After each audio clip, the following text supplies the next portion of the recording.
जीवन में हम सभी कभी ना कभी किसी ऐसी परिस्थिति से गुजरते हैं जहां हम टूट जाते हैं या बिखर जाते हैं, जहां सब कुछ खत्म सा दिखाई देने लगता है। हमें कुछ भी अच्छा नहीं लग रहा होता है। ठीक इसी समय हमें जरूरत होती है एक मोटिवेशनल स्पीच की, जो हमें उस अंधेरे से बाहर निकालने का काम करती है और हमें आगे का मार्ग दिखाती है। ठीक इसी प्रकार आज की इस वीडियो में कुछ ऐसी बातों का जिक्र करेंगे जिससे आपको न सिर्फ आगे बढ़ने का मौका मिलेगा, बल्कि आपके अंदर नई ऊर्जा का संचार भी होना शुरू हो जाएगा। जीवन में कठिनाइयां कब शुरू होती है? क्या आपने कभी सोचा है इस बारे में कि आपके जीवन में कठिनाइयां कब आनी शुरू हुई? मेरे हिसाब से इसका कोई अंदाजा नहीं लगा सकता, क्योंकि कठिनाइयां, परेशानियां, दिक्कतें, ये सब तो हमारे जीवन में प्रवेश करते ही आरंभ हो जाती है। जैसे ही हमारा जीवन शुरू होता है, उसकी कठिनाइयां भी तभी से शुरू होती है। जैसे कि माँ के गर्भ से निकलने की कोशिश में ही पहली कठिनाई का सामना करना पड़ता है। उसके बाद कभी सर्दी जुकाम ना लग जाए, कभी चोट ना लग जाए, इस बात की परेशानी हमेशा रहती है। भले ही कहने को ये तो छोटी छोटी सामान्य से दिखने वाली दिक्कतें हैं, परंतु शुरुआत तो हो गई ना। हम छोटे से उदाहरणों को लेकर चलते हैं। जैसे कि किसी महिला का खाना बनाने वक्त हाथ में छोटा सा कट लग जाए तो हम उसे इग्नोर कर देते हैं, लेकिन कई बार यही छोटे छोटे कट जो हमें बार बार लगते जाते हैं और अंदर कब गहरा घाव बना देते हैं, इसका हमें पता ही नहीं चलता। तो ऐसे में सवाल ये उठता है कि हम क्या करें? क्या छोटी छोटी सी चोटों या बातों को लेकर बैठ जाए और उन्हें देखते रहे? नहीं, हम आपसे छोटी छोटी बातों को लेकर बैठने के लिए नहीं कह रहे, बल्कि हम तो बस आपको उसे इग्नोर करने की सलाह दे रहे हैं, क्योंकि जीवन की अक्सर बड़ी कठिनाइयां छोटी छोटी चीजों को इग्नोर करने से होती है, जो आगे चलकर ना जाने किस तरह का रूप ले लेती है, ये कोई बता नहीं सकता।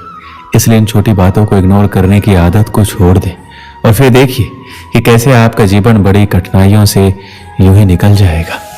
ये जान लीजिए कि हमारा जीवन वास्तव में अद्वितीय है और इसमें हमें ही निर्माण करना है। यह आपका जीवन है और आपको सपनों की ऊंचाइयों तक पहुंचना है। हम सभी जीवन में कठिनाइयां और चुनौतियों का सामना करते हैं, लेकिन हमें ये याद रखना चाहिए कि हर चुनौती का सामना करना हमें मजबूत बनाता है।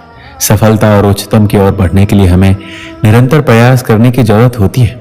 जब तक हम इन चुनौतियों का सामना करते हैं, तब हमारी मजबूतियां बढ़ती है और हमें अपने लक्ष्यों की ओर अग्रसर होने के लिए तत्पर करती है। श्री कृष्ण कहते हैं, जीवन में सफल होने के लिए आवश्यक है कि आप संघर्षों से घबराएं नहीं। अगर आपने कभी भी कोशिश की है तो आप ये अच्छे से जानते होंगे कि सफलता एक एहसास है जो संघर्षों के बाद मिलता है। जीवन में आपको सफलता की ओर आगे बढ़ने के लिए अपने लक्ष्य की तरफ दृढ़ता से प्रगति करना चाहिए। संघर्ष चाहे कैसा भी हो, जो आपको ताकत और परिश्रम की ओर आगे बढ़ने का रास्ता दिखाते हैं। संघर्षों का सामना करते समय अपने मन को हमेशा शांत रखें। अगर आप अपने लक्ष्य की ओर बढ़ना चाहते हैं तो अपने अंदर की ताकत को जगाने की आवश्यकता होती है। अपने मन को शांत रखना आपको अपने लक्ष्य तक पहुंचाने में मदद करता ही है। यदि आप खुद ही हार मान लेंगे तो आपकी यात्रा अवसरों से खाली हो जाएगी। इसलिए जरूरी है अपने सपनों का पीछा करने के लिए अपने आत्मविश्वास को बढ़ाएं। जब तक आप खुद में विश्वास नहीं रखेंगे, दूसरे आपका सम्मान नहीं करेंगे। आपका आत्मविश्वास बनाए रखने के लिए खुद को अपनी क्षमताओं को मान्यता देना सीखना होगा। सकारात्मक सोचें और अपने कार्यों पर विश्वास करें। आपको सफलता के पथ पर आगे बढ़ने के लिए खुद को बनाए रखना होगा। इसके लिए आपको एक अच्छे संगठन की आवश्यकता भी होगी।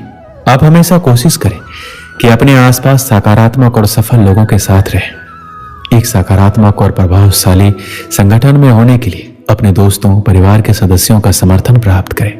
ये लोग आपके साथ आपके लक्ष्यों की प्राप्ति के लिए आपका साथ देंगे। एक अच्छे संगठन के साथ संघर्ष करना आपको मार्गदर्शन, संघर्ष के अनुभव और उदारता प्रदान करेगा। हमें अपनी क्षमताओं का उपयोग करना चाहिए, नए गुणों को सीखना चाहिए और अपने व्यक्तिगत और व्यावसायिक दिग्गजों से संवाद करना चाहिए। ये मानवीय विकास हमें अपनी क्षमताओं का उपयोग करने में मदद करेगा और हमें बेहतर बनाएगा।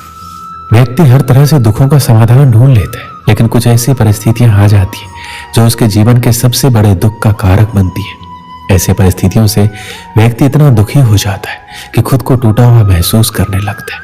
जीवन की सभी कठिनाइयां हमारी अपनी रचनाएं और जो हमारे जीवन में बहुत कुछ हासिल करने की हमारी इच्छाओं से उत्पन्न होती है। यदि आप कठिनाइयों से बचना चाहते हैं तो आपको अपनी इच्छाओं को न्यूनतम तक सीमित रखना होगा। अंत में मुझे बस इतना ही कहना है कि सफलता के लिए स्वयं को समर्पित करें। सफलता एक प्रक्रिया है और हमें इसमें समर्पित होना होगा। हमें अपने कामों को सचेतता और पूरे आत्मविश्वास के साथ करना होगा। हमें सफलता के लिए जीवन शैली को बदलना होगा। हमें अपने दृष्टिकोण को बदलना होगा, अपने उद्देश्यों को स्पष्ट करना होगा और खुद को सचेत रखना होगा। एक समय की बात है, रवि और दीपक अच्छे दोस्त थे। वो दोनों एक दिन कुछ काम होने की वजह से शहर जा रहे थे। शहर का कोई पक्का रास्ता नहीं था, इसलिए वो दोनों जंगल के इलाके से गुजरते हुए शहर जा रहे थे। गर्मी बहुत होने के कारण वो दोनों बीच बीच में थोड़ा आराम करने के लिए रुकते थे और फिर आगे बढ़ते थे। उन दोनों ने अपने साथ खाने पीने की चीजें भी रखी थी। दोपहर को जब दोनों दोस्तों को भूख लगी तो दोनों ने एक जगह पर बैठकर खाना खाने का सोचा। दोनों जब साथ में खाना खा रहे थे तभी उन दोनों में किसी बात को लेकर झगड़ा हो गया। झगड़ा इतना बढ़ गया कि रवि ने दीपक को थप्पड़ मार दिया।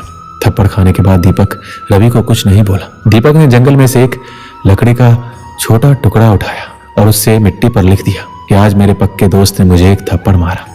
कुछ देर के बाद दोनों फिर से शहर जाने के लिए निकल पड़े। उस झगड़े के कारण दोनों एक दूसरे से बात नहीं कर रहे थे और शहर की तरफ आगे बढ़ रहे थे। आगे बढ़ते बढ़ते दीपक जिसने थप्पड़ खाया था उसके चीखने की आवाज आई। वो दलदल में गलती से बुरी तरह फंस गया था। रवि ने देखा कि उसका दोस्त बुरी तरह दलदल में फंस गया। रवि ने तुरंत उसकी मदद की और उसे दलदल से बाहर निकाल दिया। इस बार भी दीपक कुछ भी नहीं बोला। दीपक ने उधर से एक पत्थर लिया और उस पत्थर से एक पेड़ के तने पर लिख दिया कि आज मेरे पक्के दोस्त ने मुझे बचाया। दीपक को ऐसा करते हुए देखकर रवि से नहीं रहा गया और उसने तुरंत दीपक से पूछा, जब मैंने तुम्हें थप्पड़ मारा था तभी तुमने मिट्टी पर लिखा था और जब मैंने तुम्हारी जान बचाई तो तुमने पेड़ के तने पर लिखा, ऐसा क्यों? दीपक ने जवाब दिया, जब तुमने मेरे साथ बुरा किया था तब मैंने मिट्टी पर लिख दिया क्योंकि मैं उस बात को अपने मन में अंदर तक नहीं बैठाना चाहता था और मैं ऐसा मानता हूं कि उस मिट्टी की तरह वो बुरी बातें मेरे मन से निकल जाए। जब तुमने मेरे साथ अच्छा किया तभी मैंने वो बात पेड़ के तने पर लिख दी क्योंकि मैं उस बात को हमेशा के लिए अपने मन में रखना चाहता हूँ और हमारी दोस्ती को इतनी गहराई से मन में बसाना चाहता हूँ कि हमारी दोस्ती कभी भी खत्म ना हो पाए। जिंदगी में अच्छा और बुरा तो होता रहता है, जिंदगी उसी का नाम है। हम उस परिस्थिति को कैसे संभालते हैं वो ज्यादा महत्वपूर्ण होता है। जब हमारे साथ कुछ बुरा होता है तभी हमें उसे मन से निकाल देना चाहिए और जब भी कुछ अच्छा हो तो उसे जिंदगी भर के लिए मन में बसा लेना चाहिए। दोस्तों, इस वीडियो में बस इतना ही। मिलते हैं अगले वीडियो में। अपना ख्याल रखिएगा। जय श्री कृष्ण।